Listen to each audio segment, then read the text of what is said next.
தம்பி, என்ன திடீர்னு ரோசம் வந்துருச்சா? ரோசத்துக்கெல்லாம் இங்க மதிப்பு கிடையாது. கிளம்புங்க, திரும்பவும் எங்களோட டைமை வேஸ்ட் பண்ணாதீங்க என்று அந்த கடையின் முதலாளி சொல்ல, இவனுக்கு மூளை குழம்பிடுச்சுன்னு நினைக்கிறேன். அதான் திரும்ப வந்து பிரச்சனை பண்ணலான்னு வந்திருக்கான். போறியா இல்ல போலீஸ கூப்பிடவா என்று பக்கத்து கடை ஓனரும் தீபக்கை கிண்டல் செய்யும் விதமாக சிரித்து கொண்டே சொன்னார். ஆனால் தீபக் தனக்கு முன்னால் நிற்பவர்களை பார்த்து கோபப்படாமல் அமைதியான தோணியில், சிரிச்சு முடிச்சிட்டீங்களா? இப்போ எனக்கு அந்த நெக்லஸை காட்டுறீங்களா? அது என் ஒய்ஃபுக்கு பிடிச்ச நெக்லஸ், அது எனக்கு வேணும் என்று சொன்னான். தம்பி, உங்க ஒய்ஃப் ஆசைப்பட்டதுக்காக எல்லாம் நாங்க கொடுக்க முடியாதுப்பா. அந்த நகையெல்லாம் உங்க அந்தஸ்துக்கு ரொம்ப அதிகம் என்று கடையின் முதலாளி சொல்ல, என்னோட அந்தஸ்து என்னன்னு உங்களுக்கு காட்டினா நீங்க தாங்க மாட்டீங்க. நான் இப்போ இங்க ஒரு கஸ்டமரா வந்திருக்கேன். நான் கேட்கறத காட்ட வேண்டியது உங்களோட பொறுப்பு. முதல்ல நகைய காட்டுங்க என்று உறுதியான தோணியில் சொன்னான். அதை கேட்டதும் நகை கடை ஓனர் கோபத்துடன், இப்ப நீ போறியா இல்ல உன் கழுத்தை பிடிச்சு வெளியே தள்ளவா? இந்த கடைக்குன்னு ஒரு நல்ல பேர் இருக்கு. பிசினஸ் டைம்ல வந்து எங்களோட நேரத்தை வீணாக்காத. ஏதாச்சும் வில்லங்கம் பண்ணுன இங்க இருக்கிற மொத்த ஆளுங்களும் ஒன்னு சேர்ந்துருவாங்க. அதுக்கப்புறம் உன்னால இங்க இருந்து உயிரோட வெளியே போக முடியாது என்று கோபமாக சொன்னார். அதுதான் உங்களோட முடிவா? அப்போ நகையை எனக்கு காட்ட மாட்டீங்க, அப்படிதானே என்று தீபக் கேட்க, முதல்ல 12 லட்சம் பணத்தை எடுத்து வை, அதுக்கப்புறம் நாங்க நகையை காட்டுறோம் என்று நகை கடை முதலாளி தெனாவட்டாக பேசினார். அதை கேட்டதும் தீபக் கோபத்துடன் தன் மொபைலை எடுத்து சிதம்பரத்திற்கு கால் செய்தான். அங்கிள், சென்னையில தானே இருக்கீங்க? ஆமா சென்னையா. டி நகர்ல இருக்கிற மலர் ஜுவல்லரிக்கு உடனே கிளம்பி வாங்க. உங்களுக்கு 10 நிமிஷம் தான் டைம் என்று தீபக் சொல்ல, இதோ உடனே கிளம்பி வரேன் என்று சொல்லிவிட்டு போனை கட் செய்தார் சிதம்பரம். தீபக் போன் பேசுவதை கேட்டு நகை கடை முதலாளி சிரித்துக் கொண்டே அருகில் வந்து, யாருக்கு போன் பண்ணன? எந்த ஹீரோ வந்து உன்னை காப்பாத்த போறாரு என்று கிண்டலாக கேட்டார். தீபக் மெல்லிய புன்னகையுடன், இன்னமும் 10 நிமிஷத்துல உனக்கே தெரிஞ்சிரும் என்று சொல்ல, அந்த ஓனரின் முகம் கோபமாக மாறியது. டேய், இவன் தேவையில்லாம நம்மளோட டைமை வேஸ்ட் பண்ணிட்டு இருக்கான். இவனை தூக்கி வெளியில வீசுங்கடா என்று சொல்லிக்கொண்டே தன்னுடைய இடத்திற்கு சென்றார். அதை கேட்டு 2 பேர் அங்கே வந்து தீபக்கின் சட்டையை பிடிக்க, அவன் டக்கென 2 பேரையும் அடித்து கீழே தள்ளினான். அவர்கள் ஆ என அலறியபடி கீழே விழ, அதற்கு மேல் ஒரு அடி எடுத்து வைக்க ஒருத்தனுக்கும் தைரியம் வரவில்லை.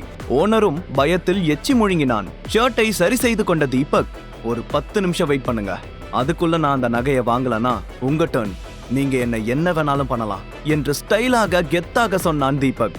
அதை கேட்டதும் நகை கடை ஓனர் நக்கலாக சிரித்தபடி, சரி விடுங்கடா, 10 நிமிஷம் தானே, நின்னுட்டு போகட்டும்.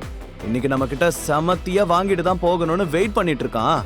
அவனோட ஆசை ஏன் கெடுக்கணும் என்று சொல்லிவிட்டு கேஷுவலாக அவருடைய வேலையை கவனிக்க ஆரம்பித்து விட்டார்.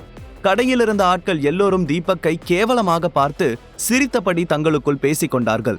இந்த மாதிரி ஆளுங்களுக்கு வீட்டுல திங்கிறதுக்கு சோறு இருக்கோ இல்லையோ, ரோசத்துக்கெல்லாம் குறைச்சல் இல்ல என்று ஒருவன் சொல்ல, இன்னொருவன் தீபக்கை ஓரக்கண்ணால் பார்த்தபடி, பாருங்க, இவ்ளோ அவமானத்துக்கு அப்புறமும் அப்படியே நிக்கிறான். இவன் நிக்கிறத பார்த்தா அந்த 12 லட்சம் நெக்லஸ வாங்காம போக மாட்டான் போல இருக்கே என்று சொன்னான். அதை கேட்டு அருகில் இருந்த சேல்ஸ்மேன் சிரித்து கொண்டே, அட நீங்க வேற, அவன் இதுக்கு முன்னாடி 50,000 ரூபாய் நகையை வாங்குறதுக்கே அவ்வளோ யோசிச்சான். அவனாவது நெக்லஸ வாங்குறதாவது, நிக்கிறத பாருங்க, கடையவே விலைக்கு வாங்க போறோம் மாதிரி என்று தீபக்கை பார்த்து சொன்னான்.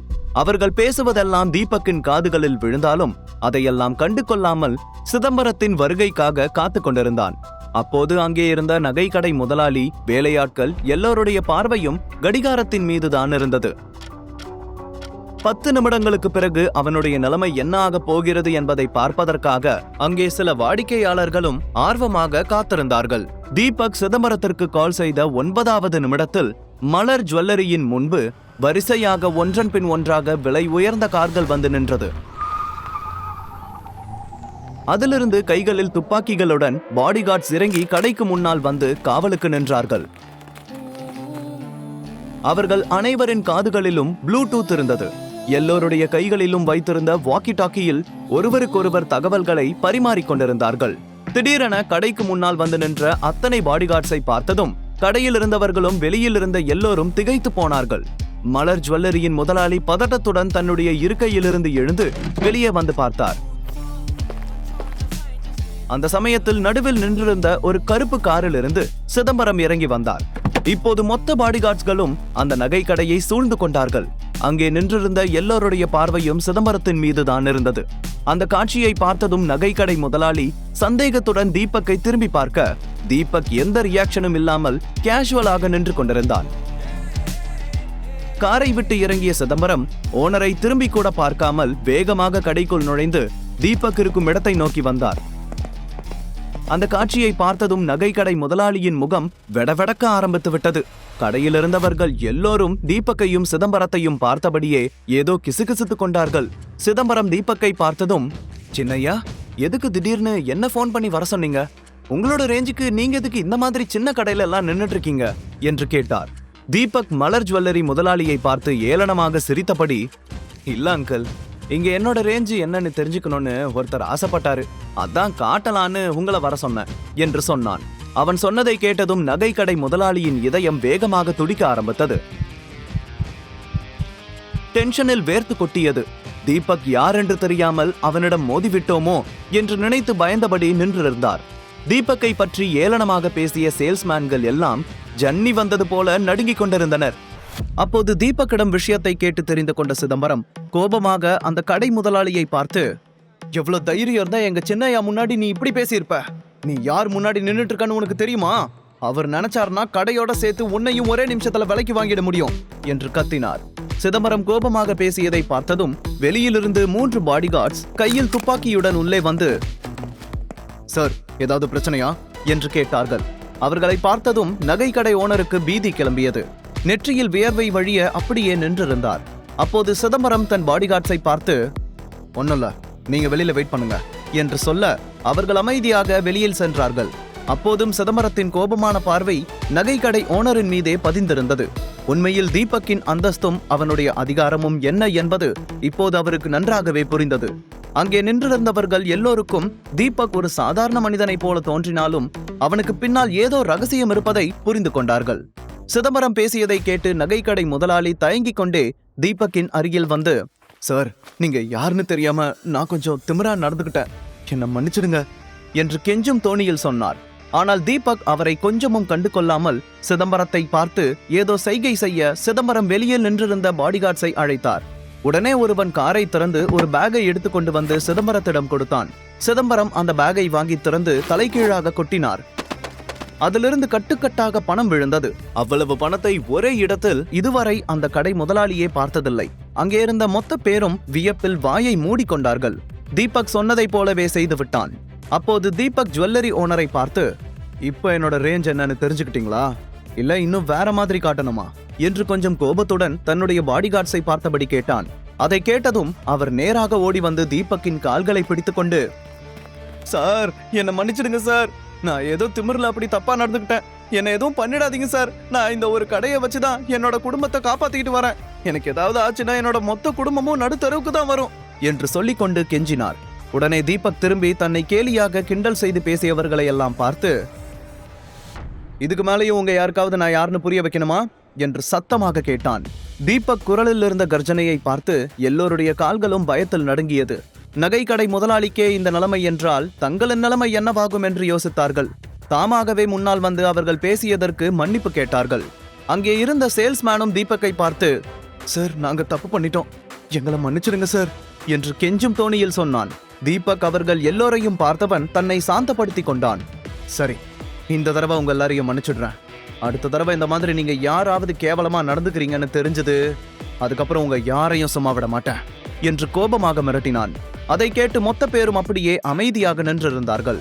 சிறிது நேரத்திற்கு முன்னால் தீபக்கை கேலி செய்து பேசியவர்கள் எல்லோரும் இப்போது அவனை பார்த்து பயந்தும் வியந்தும் நின்று கொண்டிருந்தார்கள். அப்போது கீழே விழுந்து கிடந்த ஜுவல்லரி ஓனரை பார்த்து, எழுந்திரு, போய் என் ஒய்ஃபுக்கு பிடிச்ச அந்த நெக்லஸ் எடுத்துட்டு வா என்று தீபக் சொல்ல அடுத்த சில நொடிகளிலேயே கிரீன் ஸ்டோன் நெக்லஸ் தீபக்கின் கைகளில் வந்தது. அவன் அந்த நெக்லஸை வாங்கி பார்த்து மெதுவாக சிரித்தான். பின் அங்கிருந்த சேல்ஸ்மேன், ஹவுஸ் கீப்பிங், செக்யூரிட்டி எல்லோருக்கும் ஆளுக்கு ஒரு 50,000 ரூபாய் பணக்கட்டை கொடுத்தான். ஐயா, நீங்க நல்லா இருக்கணும் என்று அவனை வாழ்த்தி வணங்கினர். சிதம்பரம், ராஜா எங்க இருந்தாலும் ராஜாதான் என்று மனதிற்குள் நினைத்தவர் தீபக்கை பார்த்து ரசித்துக் கொண்டிருந்தார். அதன் பிறகு கொஞ்சம் யோசித்தவன் அடுத்த சில நிமிடங்களிலேயே அந்த கடையில் இருந்த மொத்த விலை உயர்ந்த நகைகளையும் வாங்கினான். அதை பார்த்ததும் கடை முதலாளி உட்பட அங்கே இருந்த எல்லோருக்குமே தலை சுற்ற ஆரம்பித்து விட்டது. சிதம்பரம் மொத்த கேஷையும் செட்டில் செய்தார். எல்லாவற்றையும் வாங்கிக் கொண்டு கேஷுவலாக தீபக் ஜுவல்லரியை விட்டு வெளியே வந்தான். தான் வாங்கிய மொத்த நகைகளையும் சிதம்பரத்திடம் கொடுத்து, அங்கிள், இதெல்லாம் கிஃப்ட் பேக் பண்ணிடுங்க, அதே சமயத்துல இன்னமும் சில காஸ்ட்லி கிஃப்ட்ஸ் எல்லாம் வாங்கணும், நாளைக்கு ஷர்மிளாவோட ரிலேட்டிவ்க்கு கல்யாணம்.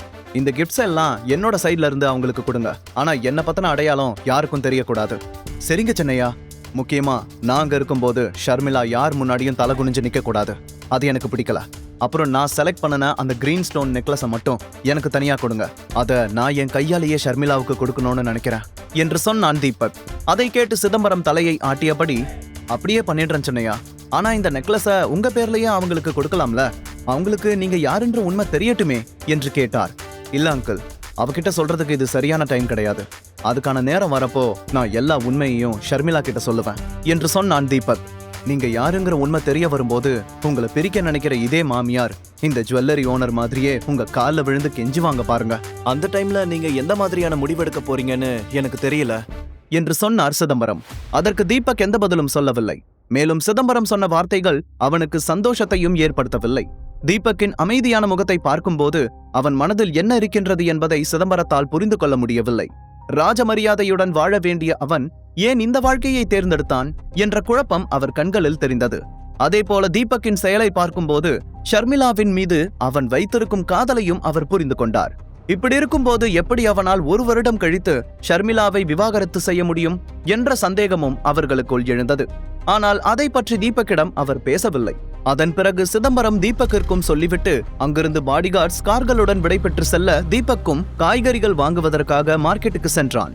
அதுவரைக்கும் அவன் முகத்திலிருந்த சந்தோஷம் வீட்டிற்கு சென்றதும் மொத்தமாக மறைந்துவிட்டது. வீட்டில் வேறு மாதிரியான வாக்குவாதம் நடந்து கொண்டிருந்தது. கீதா தீபக் வருவதற்காக காத்து கொண்டிருந்தாள். தீபக் வீட்டிற்குள் நுழைந்த அடுத்த நொடியே கீதா வேகமாக எழுந்து, சார் எவ்வளவு கஷ்டப்பட்டு பக்கத்து நாட்டுல போய் காய்கறி வாங்கிட்டு வரார் பாரு. அவர் வந்து சமைக்கிற வரைக்கும் நாமெல்லாம் பசியில தானே இருந்தாகணும். இப்படி கஷ்டப்படுறவருக்காக நாம இது கூட பண்ணலன்னா எப்படி என்று கிண்டலாக கேட்டார். இல்ல ஆண்டி, மார்க்கெட்ல ரொம்ப கூட்டம், அதான் லேட் ஆயிடுச்சு என்று தீபக் தயங்கி கொண்டே சொல்ல, கீதா கோபத்தின் உச்சத்தில், வாய மூடு. இன்னைக்கு மறுபடியும் உன்னால நாங்க எல்லார் முன்னாடி அசிங்கப்பட்டு நின்னுட்டோம். என் பொண்ணு போன ஜென்மத்துல என்ன பாவம் செஞ்சாலோ தெரியல. இவன் வந்து அவளுக்கு வாச்சிருக்கான். முழு கதையையும் கேட்டு மகிழ பாக்கெட் FM ஆப்பை டவுன்லோட் செய்யுங்கள். லிங்க் டிஸ்கிரிப்ஷனில் கொடுக்கப்பட்டுள்ளது.